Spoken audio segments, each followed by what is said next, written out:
Students, आज हम बात करेंगे चैप्टर 4.4 यानी कि क्वाड्रेटिक इक्वेशन। ठीक है, कक्षा 10 के चौथे चैप्टर क्वाड्रेटिक इक्वेशन द्विघात समीकरण की चौथी एक्सरसाइज की। इसके फार्मूले मैंने आपको पहले दे दिए थे, आज हम उसके बारे में चर्चा करेंगे, एक्सरसाइज के बारे में। पहला सवाल है आपका, निम्नलिखित द्विघात समीकरणों के मूलों की प्रगति ज्ञात कीजिए।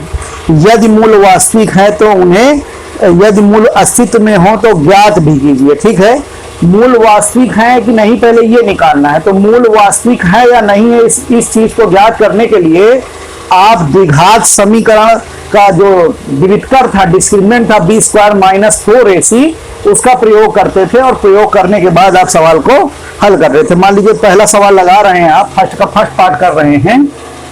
ठीक है, तो इसमें लिखा हुआ है 2x square minus 3x plus 5, 2x square minus 3x plus 5 equals to 0।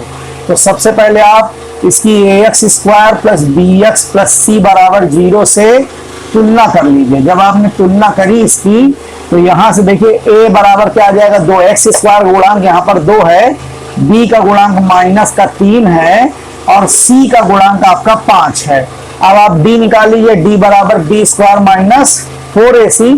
तो b की बात करें तो यहाँ से हो गया 3 माइनस 3 का स्क्वायर माइनस 4 इंटू 2 इंटू 5, तो 3 का स्क्वायर ना हो गया, 4 गुनी 8 40 आ गया, माइनस 31 आ गया। तो d का मान जो है 0 से छोटा हो गया, 0 से छोटा हो गया, d इज लेस देन 0 है। अतः मूल क्या है, काल्पनिक है। अतः मूल काल्पनिक है। ठीक है ना, ये अस्तित्व में नहीं होंगे। और अगर बाई चांस यहाँ काल्पनिक ना होके वास्तविक हो जाते तो फिर हम सीधा 4 सूत्र बी स्क्वायर माइनस 4ac लगाकर इसको निकाल सकते थे। ठीक है ना, एक क्वेश्चन और करना चाहेंगे इसी तरह का। मान लीजिए आप तीसरा नंबर लगाते हैं, तो तीसरा नंबर है 2x square minus 6x plus 3 है ना। 2x square minus 6x plus 3, minus 6x है यहाँ पे और यहाँ पे आपका 3 है ना। 2x स्क्वायर माइनस 6x और प्लस 3 है, तुलना करी तो a का मान तो 2 ही हो जाएगा, b का मान इस बार आपका 6 हो जाएगा और c का मान 3 हो जाएगा, है ना। तो जब आप कंपेयर करोगे b स्क्वायर माइनस 4ac तो माइनस 6 का स्क्वायर आएगा, 4 इंटू a इंटू c, यहाँ पर 3 हो जाएगा, तो 6 का स्क्वायर हो गया 36 और ये आ गया 4 गुनी 8 त्रिक 24, यानी कि 12 आ गया। तो इस बार d इज ग्रेटर देन 0 है ना। अतः मूल कैसे हैं, वास्तविक हैं। कैसे हैं, वास्तविक हो जाएंगे। ठीक है ना, वास्तविक हैं। मूल जब वास्तविक हो जाएंगे तो इन्हें ज्ञात भी करना है। तो आपको पता है x बराबर बताया था minus b plus minus under root b square minus 4ac upon 2a, है ना। यहाँ पे आप abc के मान रख देंगे तो x बराबर माइनस b, तो यहाँ देखिए माइनस माइनस 6 हो गया, plus minus under root b square 4ac की वैल्यू डायरेक्ट निकाल के रखे हो, तो यहाँ से 12 तो 12 रख दीजिए और 2a, तो 2 इंटू a की वैल्यू 2 ही है। तो यहाँ से जब आए तो x बराबर हो गया माइनस प्लस का 6 हो गया ये, अब प्लस माइनस 4 कहीं 12 होता है, 4 का वर्गमूल 2 बाहर आ गया, रूट 3 लिख सकते हो और बटे में 4 आ गया। आप चाहे तो यहाँ से 2 कॉमन ले लीजिए, x बराबर अगर 2 कॉमन ले लेते तो ये हो जाता 3 प्लस माइनस रूट 3 और अपान में 4, तो 2 से इसको कर दीजिए, 2 आ जाएगा। तो x के 2 मान आ गए, 3 प्लस रूट 3 बटे 2 आ जाएगा और एक हो जाएगा 3 माइनस रूट 3 बटे 2। इस तरीके से ये 2 मान आपके निकल जाएंगे। ये सीधा 4 के थ्रू आपका सवाल हल हो गया। ठीक है ना, अब हम सवाल नंबर 2 की बात करेंगे। कह रहा है निम्न में प्रत्येक द्विघात समीकरण में k का मान ज्ञात कीजिए जिसके उसके दोनों मूल आपस में समान है। ठीक है ना, सवाल नंबर दूसरे का पहला पार्ट कह रहा निम्नलिखित द्विघात समीकरण का k का ऐसा मान ज्ञात कीजिए जिसके लिए उसके दोनों मूल आपस में समान हो जाएं। ठीक है, तो यहाँ पर आप देखिए पहला समीकरण 2x square plus kx plus 3, तो सर्वप्रथम हमने क्या किया, ax square plus bx plus c बराबर 0 से तुलना करा ली, तो abc के मान आ गए, a का मान आपका 2 हो गया, b का मान k हो गया और c का मान 3 आ गया। अब चूंकि मूल समान होंगे तो आपको पता है जब मूल समान होता है तो जो डिस्क्रिमिनेंट होता है वो आपका बी स्क्वायर माइनस 4ac जो होता है वो आपका 0 के बराबर हो जाता है ना। तो यहाँ पे हमने बी स्क्वायर माइनस 4ac को 0 कर दिया और abc के मान रखते हैं, तो यहाँ पे b की जगह हो जाएगा k स्क्वायर -4, ए की बात करिए 2 हो गया, सी का मान 3 आ गया बराबर 0, या के स्क्वायर 4 दूनी 8 त्रिक 24 हो गया बराबर, उधर चला जाएगा तो प्लस का हो गया, तो के स्क्वायर बराबर आएगा प्लस माइनस √24। 6 चौको 24, तो 4 का वर्गमूल 2 बाहर लिख सकते हैं, यानी के का मान प्लस माइनस 2√6 हो जाएगा। यही आंसर हो गया। ठीक है, इसके बाद ये दूसरा क्वेश्चन थोड़ा सा अच्छा है। इसका कह रहा है के एक्स है और x -2 + 6 है ना। के एक्स दूसरे का सेकंड पार्ट देखिएगा, कह रहा है यहां से के एक्स x -2 + 6, ठीक ना। के एक्स x -2 + 6 = 0। तो सबसे पहले तो देखिएगा इसको आप मानक रूप में बदलिए। अगर मानक रूप में बदलोगे तो इसका अंदर गुणा करा दें, तो ये आ गया के एक्स स्क्वायर माइनस का 2kx हो गया और प्लस 6 बराबर 0 हो गया, है ना।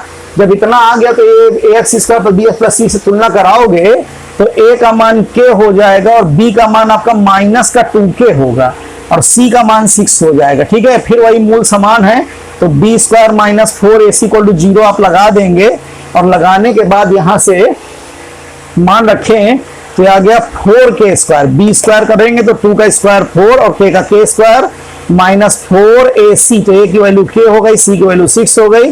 तो यहां से जब सॉल्व किया तो 4k हमको कॉमन मिल सकता है, तो 4k अगर कॉमन लेंगे तो k -6 = 0 हो गया। तो आइदर k = 0 और 6 = 0।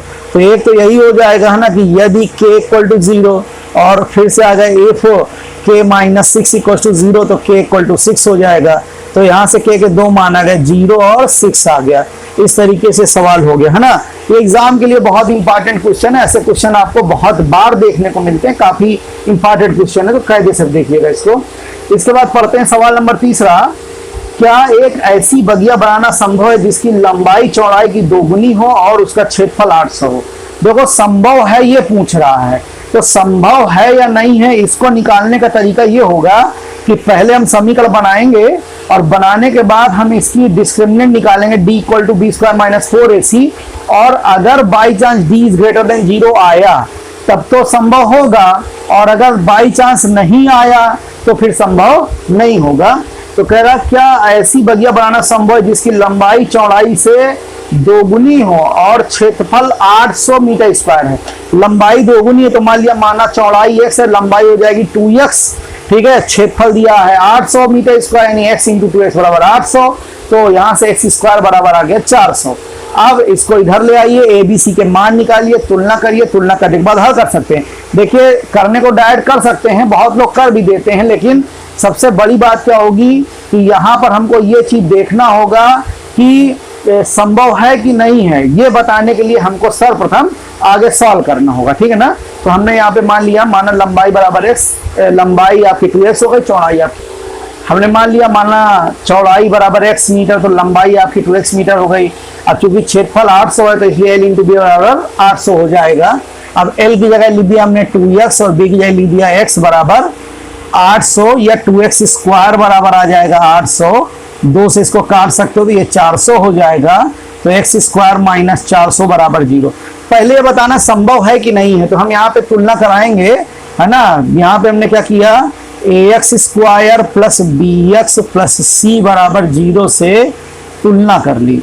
जब तुलना करी है यहाँ पे तो a का मान 1 हो गया, b का मान 0 होगा और c का मान जो होगा यहाँ से वो -400 होगा। d निकाला तो b² - 4ac, और d जब लिखेंगे तो ये 0 - 4 × 1 × -400 आ गया, यानी d बराबर आ गया 1600। तो चूंकि d > 0 इसलिए मूल कैसे होंगे, वास्तविक होंगे, है ना। मूल आपके जो होंगे वो वास्तविक है, यानी अस्तित्व में होगा ये। अब अस्तित्व में है तो एक बार फिर से आइए पुनः, ठीक है ना, जो समीकरण था उसको लिख लीजिए। तो x² - 400 बराबर 0, a² - b² लगा सकते हैं, तो x + 20 और x - 20 बराबर 0 हो गया। यदि x - 20 बराबर 0 तो x बराबर हो जाएगा 20, है ना। प्लस वाला पहले लीजिए तो -20 या मान होगा, क्योंकि भुजा कभी ऋणात्मक नहीं होती है। और यदि x - 20 बराबर 0 हो जाएगा तो x बराबर 20 आ जाएगा। तो इसलिए लंबाई बराबर 2x है बराबर 40 मीटर हो जाएगी। और चौड़ाई जो होगी वो आपकी x है, बराबर हो जाएगा 20 मीटर, है ना। तो इस तरीके से सवाल आपका कंप्लीट हो गया।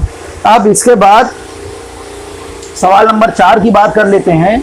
तो कह रहा क्या निम्न स्थिति संभव है कि यदि संभव है तो वर्तमान आयु ज्ञात कीजिए। दो मित्रों की आयु का योगफल 20 है, 4 वर्ष पूर्व उनकी आयु का गुणनफल 48 है। दो मित्र हैं, उनकी आयु का योग जो है वो 20 दिया हुआ है, 4 वर्ष पहले उनका गुणनफल 48 है। तो हमने मान लिया, माना पहले मित्र की उम्र बराबर x वर्ष, तो दूसरे की कितनी हो जाएगी 20 माइनस x। अब 4 वर्ष पहले क्या हो जाएगी, पहले वाले की हो जाएगी x माइनस 4 और दूसरे वाले की हो जाएगी 20 माइनस x माइनस 4, यानी कि 16 माइनस x हो गई। अब इनका गुणनफल आपको दिया हुआ है 48, तो this into this equal to 48 कर देंगे और समीकरण बनाएंगे, ठीक है ना। हमने मान लिया, माना पहले मित्र की वर्तमान उम्र बराबर x वर्ष और दूसरे मित्र की वर्तमान उम्र बराबर x माइनस 20 वर्ष, क्योंकि दोनों का योगफल आपको 20 दिया था। अब 4 वर्ष पूर्व की बात कर रहा है, तो ये 4 वर्ष पहले क्या हो जाएगा x माइनस 4, इसमें कितना हो जाएगा 20 माइनस x माइनस 4, और इनका गुणनफल जो है वो आपको दिया हुआ है 48, तो बराबर हमने लिख दिया 48। इसको थोड़ा सा सॉल्व करते हैं, तो ये हो गया आपका x माइनस 4 और ये वाला हो जाएगा 16 माइनस x, है ना, इज इक्वल टू 48। अब इसको खोल दीजिए पूरे को, तो ये आ गया यहाँ से 16x, है ना, फिर माइनस का 64 आ जाएगा, माइनस माइनस प्लस का 4x हो गया, और ठीक है ना, और ये माइनस का x स्क्वायर हो जाएगा। देखिएगा जरा सा 16x और फिर यहाँ से 16 चौका 64 हो गया, फिर माइनस का x स्क्वायर माइनस 4x बराबर 48। सबको उधर ले जा रहे हैं, लीक इधर देंगे अलग बात है। तो x स्क्वायर हो गया 16 4 20x हो गए, माइनस के 64 और 48 कर दोगे तो ये हो जाएगा 112, ठीक है ना, 112 हो गया, ये 112 आ गया, ठीक है ना। तो ये आपका समीकरण बन गया। अब संभव है कि नहीं है, तो फिर वही चीजें तुलना कराओगे तो ABC का मान निकलेंगे, A का मान 1 हो जाएगा, B का मान माइनस का 20 हो गया, C का मान 112 हो गया। B स्क्वायर माइनस 4AC यहाँ से निकालोगे तो D की वैल्यू अगर निकालते हैं तो B स्क्वायर यानी कि माइनस का 20 का स्क्वायर माइनस 4 इंटू 1 इंटू 112, तो ये आ गया 400 और माइनस 448 यानी माइनस का 48 आ गया, है ना। यहाँ पे D इज लेस देन 0 हो गया, तो मूल क्या होगा, काल्पनिक होगा, है ना। मूल कैसे हैं, अस्तित्व में नहीं है, यही कह सकते हो कि ये जो मूल होंगे, है ना, सबसे पहले यही बताना होता कि अस्तित्व में है कि नहीं है। तो क्या हो जाएगा, मूल काल्पनिक है ना, मूल जो होंगे काल्पनिक है, ठीक है ना, यानी ये अस्तित्व में नहीं है। इस तरीके से ये भी समीकरण हो गया। अब हम बात करते हैं सवाल नंबर 5 की। कह रहा क्या परिमाप 80 और क्षेत्रफल 400 का एक पार्क बनाना संभव है, यदि संभव है तो उसे ज्ञात कीजिए। तो ये भी वही तरीका होगा, ठीक है। मान लिया यहाँ पे कि लंबाई बराबर x मीटर है, और क्योंकि परिमाप आपको 80 दिया हुआ है ना, यानी 2l plus b is equal to आपका आ जाएगा 80। इसको चाहो तो काट दो तो ये 40 हो गया। x की l की वैल्यू आपकी x है, तो x plus b equal to 40, तो b की वैल्यू हो गई 40 माइनस x मीटर, ठीक है। अब चूंकि एरिया दे रखा है आपको, क्षेत्रफल इसका पता है 400 मीटर स्क्वायर, यानी l इंटू बी बराबर 400 हो गया, ठीक है ना। अब आप देखिएगा तो यहाँ से l और b की बात करिए, l की वैल्यू कितनी हो गई x और b की वैल्यू हो गई 40 माइनस x इक्वल टू 400, है ना। यह आ गया 40x माइनस x स्क्वायर बराबर 400। इसको अगर उधर ले जाओगे सारा तो ये x स्क्वायर माइनस का 40x हो गया और प्लस का 400 बराबर 0। लेकिन फिर वही चीज अस्तित्व में है कि नहीं है, तो आप तुलना करेंगे ax square plus bx plus c बराबर 0 से आपने इसकी तुलना कर ली, और जब तुलना किया तो आपने ABC के मान निकाले। A का मान 1 हो गया, B का मान माइनस का 40 हो गया और C का मान आ गया 400। अब यहाँ से D निकाल लेते हैं, तो D का मान है b स्क्वायर माइनस 4ac, तो b स्क्वायर का मतलब माइनस 40 का स्क्वायर हो गया, है ना, minus 40 square minus 4 into 1 into 400, ये आ गया 1600 माइनस 1600, तो पूरा कट जाएगा, यानी D की वैल्यू जो होगी वो आपकी 0 आ गई। अब 0 आ गई तब भी मूल वास्तविक है ना, इसलिए क्या हो जाएगा, मूल जो है वो आपके वास्तविक है, मूल वास्तविक हैं। और अगर मूल वास्तविक होंगे तो हमको निकालना पड़ेगा, तो पुनः एक बार फिर से आइए समीकरण लिखिए। तो समीकरण आया था एक्स स्क्वायर माइनस 40x और प्लस 400 के अगर आप देखें तो A square minus 2a plus B हो रहा है, सीधे लिख सकते हैं x माइनस 20 का होल स्क्वायर बराबर 0, तो इसलिए x माइनस 20 बराबर 0, तो x बराबर 20 आ गया। तो इसलिए लंबाई की बात करिए बराबर x बराबर 20 मीटर हो जाएगी, और चौड़ाई की बात करें तो वो आपकी है 40 माइनस x, यानी कि 40 माइनस 20 बराबर वो भी आपका 20 मीटर ही हो जाएगी। तो इस तरीके से ये भी सवाल होता हुआ कि लंबाई और चौड़ाई दोनों चीज़ें हमारी निकल आई, ठीक है ना। तो ये चैप्टर आपका ख़त्म होता है। इसके बाद नेक्स्ट वीडियो में कोई नया चैप्टर स्टार्ट करते हैं जो आपके सिलेबस को बिलोंग करता है। That's all today, bye bye.